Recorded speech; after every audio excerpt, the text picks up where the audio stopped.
ನಾವತ್ತು ಭಾರತೀಯ ಜನತಾ ಪಾರ್ಟಿ ದೇಶದ ಬಹುತೇಕ ಎಲ್ಲ ರಾಜ್ಯಗಳಲ್ಲಿ ಬಿಜೆಪಿ ಮತ್ತು ಎನ್ಡಿಎ ನೇತೃತ್ವದ ಸರ್ಕಾರ ಇದೆ.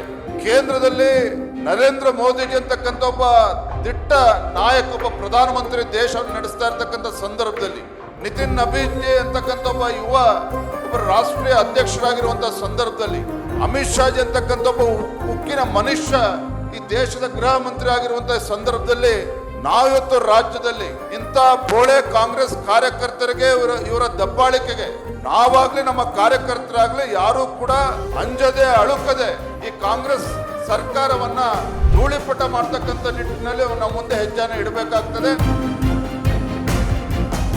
ಸೋಷಿಯಲ್ ಮೀಡಿಯಾದಲ್ಲಿ ನಾವೇನಾದ್ರು ಒಂದು ಪೋಸ್ಟ್ ಮಾಡಿದ್ವಿ ಅಂತ ಹೇಳಿದ್ರೆ ಒಂದು FIR ರಿಜಿಸ್ಟರ್ ಆಗ್ತಿದ್ದಂಗೆ ಪಾಪ ನಮ್ಮ ಕಾರ್ಯಕರ್ತರು ಆತಂಕಕ್ಕೊಳಗಾಗ್ತಾರೆ. ನಾವು ಈ ಘಟನೆಗಳನ್ನು ನೋಡಿದಾಗ ನಮಗೂ ಕೂಡ ನೋವಾಗ್ತದೆ. ನಾನೊಬ್ಬ ರಾಜ್ಯದ ಅಧ್ಯಕ್ಷ, ನಿಮ್ಗೆ ಭರವಸೆ ಕೊಡ್ತೇನೆ, ಆ ರೀತಿ ರಾಜ್ಯದಲ್ಲಿ ಎಲ್ಲೇ ರೀತಿ ಘಟನೆ ನಡೆದರೂ ಸಹ ನಾವಾಗಲಿ ನಮ್ಮ ಪಕ್ಷದ ಎಲ್ಲ ಮುಖಂಡರು ನಮ್ಮ ಕಾರ್ಯಕರ್ತರ ಜೊತೆ ರಾತ್ರಿ 12 ಗಂಟೆ ಫೋನ್ ಮಾಡಿದ್ರು ಕೂಡ ನಾವು ಜೊತೆಲಿ ಇರ್ತೇವೆ. ನಾವ್ಯಾರು ಕೂಡ ನಮ್ಮ ಕಾರ್ಯಕರ್ತರು ಅಂಜುವಂಥ ಪ್ರಶ್ನೆ ಇಲ್ಲ ಅನ್ನೋ ಮಾತನ್ನ ಈ ಸಂದರ್ಭದಲ್ಲಿ ಹೇಳ್ತಾ